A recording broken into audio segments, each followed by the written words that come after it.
10ই মুহররমে আল্লাহ রাব্বুল আলামিন ফিরআউনের কবল থেকে মূসা আলাইহিস সালাম এবং বনু ইসরাইলকে মুক্তি দিয়েছেন।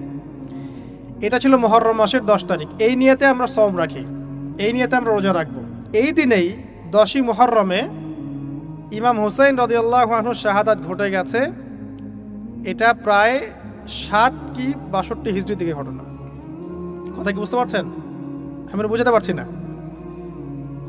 অনেক পরে এই দিনেই হুসেন রাদিয়াল্লাহু আনহু শাহাদাতটা ঘটে গেছে। এই কারণে আমাদের মধ্যে একটা প্রচলন হয়ে গেছে যে হয়তোবা এই উদ্দেশ্যে এখানে রোজা রাখতে হয়। আসলে ব্যাপারটা এমন নয়। একটু ব্যাখ্যা করলে বুঝবেন, আমি ব্যাখ্যাটা করতে চাচ্ছি, না হলে আপনাদের ক্লিয়ার হবে না, আর এই বক্তব্যটা হয়তো অনলাইনে যাবে। তো আমি এই জায়গা থেকে আপনাদেরকে একটু ব্যাখ্যা করে শোনাচ্ছি, একটু খেয়াল করেন আমার দিকে। রাসূল সাল্লাল্লাহু আলাইহি ওয়াসাল্লামের ইন্তেকালের পর খলিফা হন আবু বকর সিদ্দিক রাদিয়াল্লাহু আনহু, তারপরে ওমর রাদিয়াল্লাহু আনহু, তারপরে উসমান রাদিয়াল্লাহু আনহু। এই উসমান রাদিয়াল্লাহু আনহুর এই সময় থেকে শেষের দিকে একটা সমস্যা সৃষ্টি হয়েছে। কি সমস্যা? উসমান রাদিয়াল্লাহু আনহুকে কিছু বিদ্রোহীরা হত্যা করেছিল। একটু বোঝার চেষ্টা করেন, ইতিহাস পড়তে কিন্তু অনেক সময় লাগে, আমি খুব অল্প সময় আপনাকে শেখাচ্ছি। উসমান রাদিয়াল্লাহু আনহুকে হত্যা করেছিল কিছু বিদ্রোহী, ঠিক আছে? যিনি নবী সাল্লাল্লাহু আলাইহি ওয়াসাল্লামের জামাই, দুইজন মেয়েকে বিয়ে করেছেন, জিন্নুরাইন, তাকে হত্যা করেছে কিছু বিদ্রোহী। এরপরে খেলাফতের দায়িত্বে আসেন আলী রাদিয়াল্লাহু আনহু। কে আসেন? আলী রাদিয়াল্লাহু আনহু। আলী রাদিয়াল্লাহু আনহু দায়িত্ব নেন এই মক্কা মদিনা এই জায়গাটুকুর উপরে। তার হাতে সাহাবায়ে কেরাম বায়াত করেন। কিন্তু ওই দিক বলতে বোঝাচ্ছি সিরিয়া, শামের দিকে, সেদিকের গভর্নর ছিলেন মুয়াবিয়া রাদিয়াল্লাহু আনহু। কি নাম? মুয়াবিয়া রাদিয়াল্লাহু আনহু। তিনিও কিন্তু একজন বড় মাপের সাহাবী, ঠিক আছে?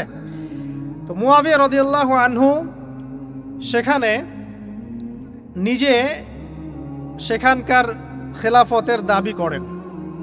আলী রাদিয়াল্লাহু আনহুর হাতে বায়াত তিনি করেননি। আলী রাদিয়াল্লাহু আনহুকে বারবার একটা বিষয়ের চাপ দেওয়া হচ্ছিল যে উসমান রাদিয়াল্লাহু আনহু শাহাদাতের আগে বিচার করতে হবে, হত্যাকারীর বিচার করতে হবে।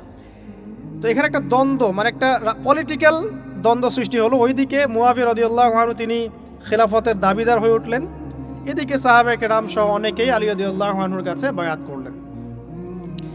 তো এর ফলশ্রুতিতে দেখা যায় আলী রাদিয়াল্লাহু আনহু তার রাজধানীটাকে কুফায় নিয়ে যান, ইরাকের কুফায়।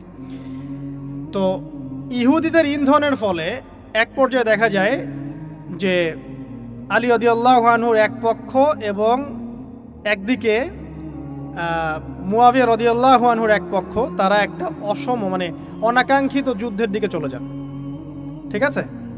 এই যুদ্ধটাকে বলা হয় সিফফিনের যুদ্ধ। কিসের যুদ্ধ? সিফফিনের যুদ্ধ। এটা সংঘটিত হয়েছে 37 হিজরিতে। কত হিজরি? 37। এর আগের বছর আবার উটের যুদ্ধ হয়েছে, জঙ্গে জামাল। তার পরের বছর এই সিফফিনের যুদ্ধ। সিফফিনের যুদ্ধে আলী রাদিয়াল্লাহু আনহু বিজয় লাভ করেই ফেলেছিলেন। এই সময় মুয়াবিয়া রাদিয়াল্লাহু আনহুর দলের মধ্যে আমর ইবনে আস রাদিয়াল্লাহু আনহু তিনি বলছেন যে কোরআন ফয়সালা করবে। কোরআন ফয়সালা করবে, এটাকে কেন্দ্র করে একটা তৃতীয় পক্ষ নির্ধারণ করা হয়, যেটাকে আমরা সালেস বলি। যে মুয়াবিয়া রাদিয়াল্লাহু আনহুর পক্ষে একজন, তার নাম আমর ইবনে আস রাদিয়াল্লাহু আনহু, এবং আলী রাদিয়াল্লাহু আনহুর পক্ষে একজন, তার নাম হচ্ছে আবু মুসা আশআরী রাদিয়াল্লাহু আনহু। তারা গিয়ে একটা তৃতীয় পক্ষ করে মীমাংসা করতে চাচ্ছেন যে আমরা কেউ যুদ্ধ চাই না, আমরা ভাই ভাই, আমরা সবাই মুসলিম উম্মার ঐক্যের খাতিরে এখানে একটা সলিউশনে আসবো। তো সলিউশনে একটা আশা হচ্ছিল যে ঠিক আছে, উভয়েই পদত্যাগ করবে, নতুন খলিফা নেওয়া হবে, ঠিক আছে? তো এরকম একটা কথা চলছিল। কিন্তু মুয়াবিয়া রাদিয়াল্লাহু আনহু তিনি তার যে মানে দাবি, এটা ছাড়তে চাচ্ছেন না। এইদিকে আলী রাদিয়াল্লাহু আনহু দলের মধ্যে কিছু মানুষ, প্রায় 12,000, তারা এই দল থেকে বের হয়ে গেল যে আমরা আলীকেও মানি না রাদিয়াল্লাহু আনহু, মুয়াবিয়াকেও মানি না রাদিয়াল্লাহু আনহু, এই আমর ইবনে আসকেও মানি না রাদিয়াল্লাহু আনহু, এবং এই আবু মুসা আশআরী তাকেও মানি না, আমরা কাউকেই মানি না। এবং এদেরকে বলা হয় খারেজি। কি বলা হয়? খারেজি। তারা এইখান থেকে দল থেকে বের হয়ে গেলেন। শুধু তাই না, তারা ফতোয়াও দিল যে আলী এবং মুয়াবিয়া এবং আমর ইবনে আস, আবু মুসা আশআরী সবাই কাফের। নাউজুবিল্লাহ। কারণ কি? কারণ হচ্ছে তারা আল্লাহর কিতাব, আল্লাহর বিধান দ্বারা বিচার ফয়সালা করছে না, মানুষের মত তারা গ্রহণ করছে। মানে ওদের উদ্ভট যুক্তি আর কি। তারা আল্লাহর কিতাব দিয়ে ফয়সালা করছে না, বরং মানুষের রায় গ্রহণ করছে। এটা একটা খোরা যুক্তি ছিল। তো আলী রাদিয়াল্লাহু আনহু এদেরকে দমন করলেন। নহরওয়ান নামক জায়গায় তাদের সাথে যুদ্ধ হলো এবং এই যুদ্ধে আলী রাদিয়াল্লাহু আনহু জয়লাভ করলেন। সিফিনের যুদ্ধটা হয়ে গেল। এখন দেখেন দুইটা পক্ষ পাচ্ছেন আপনি এখানে, আলী রাদিয়াল্লাহু আনহু একটা পক্ষ, একটা কার? মুয়াবিয়া রাদিয়াল্লাহু আনহুর পক্ষ। এখন এই যে খারেজিরা বের হয়ে গেল, এখন তো দেখা যায় যে কিছু কিছু শব্দ বললেই মানুষ খারেজি ট্যাগ দিয়ে দেয় না? দেখেন এই খারেজি আকিদার সাথে কিন্তু আসলে পলিটিক্যাল সমালোচনার কোনো সম্পর্ক নেই। পলিটিক্যাল দ্বন্দ্বের সাথে, পলিটিক্যাল সমালোচনার সাথে কিন্তু খারেজি বা খাওয়ারিজম মতবাদটা আসলে জড়িত না। এটা কার সাথে জড়িত? ওই যে একদিন বলেছিলাম, খারেজিরা মনে করে কবিরা গুনাহ করলে কোনো ব্যক্তি কি হয়ে যায়? কাফের হয়ে যায়। খারেজিদের আকিদা হচ্ছে কবিরা গুনাহ করলে কোনো ব্যক্তি কাফের হয়ে যায়। এই আকিদাটার নাম খারেজি আকিদা। এটা কি বাংলাদেশে মুসলিমরা লালন করে? কোনো আলেম, কোনো বক্তা, কোনো মুফাসসির, কোনো মুহাদ্দিস আপনাদেরকে বলেছে কখনো এদেশের মাটিতে যে কবিরা গুনাহ করেছে এরা এদেরকে মেরে ফেলো? বলেছে? কিন্তু আপনি কিছু হক কথা বললে আপনাকে ট্যাগটা খেতে হয়। আসলে এই যারা এই ধরনের মানে বলেছে একদিন খারেজি ম্যানুফ্যাকচার্ড কোম্পানির সাথে সদস্য, এরা ভাঙাচোরা ইস্যু পেলেই কাউকে খারেজি ট্যাগ দিয়ে দেয়।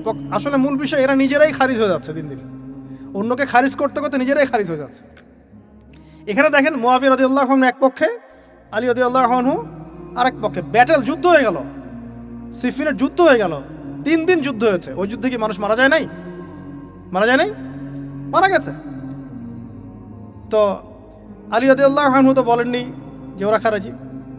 কারা খারাজি তাহলে? যারা এই যে 12,000 সৈন্যের মধ্য থেকে বের হয়ে গেল এবং সবাইকে কাফের ফতোয়া দিল যে আলীও কাফের, মুয়াবিয়া কাফের, আমর ইবনে আসও কাফের, নাউজুবিল্লাহ, আর এই যে আবু মুসা আশআরী তারাও কাফের। তো বোঝেন, এরপর তারা যখন বের হয়ে গেল, আলী রাদিয়াল্লাহু আনহু তাদেরকে হত্যা করলেন, তাদের সাথে যুদ্ধ করলেন। কিন্তু এদের কিছু কিছু মানুষ বেঁচে ছিল। এরা একটা প্ল্যান করলো। কি প্ল্যান করলো? যে আমরা চোরাগুপ্তা হামলা চালিয়ে এই 4 জনের সবাইকে হত্যা করে ফেলবো। কথা বুঝতে পারছেন? 4 জন একই দিনে প্ল্যান করলো। রমজান মাসের 17 তারিখ। কত তারিখ? রমজান মাসের 17 তারিখ। ওইটা সম্ভবত 40 হিজরি। কত হিজরি? সিফিনের যুদ্ধ হচ্ছে 37 হিজরিতে, এটা হচ্ছে কত হিজরি? 40, 3 বছর পর এরা প্ল্যান করলো।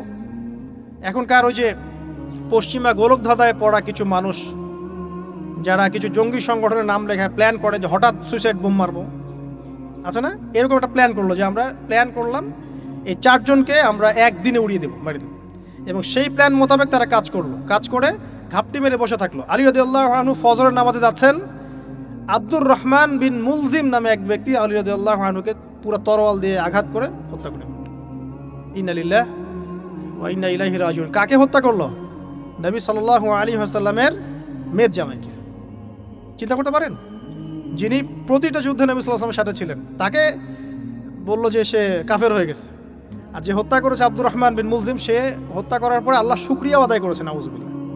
সে বলেছিল যে আমি আল্লাহ শুকরিয়া আদায় করছি যে আল্লাহ আমার হাতে একজন পথভ্রষ্ট মানুষকে মারলেন, নাউজুবিল্লাহ। চিন্তা করতে পারেন?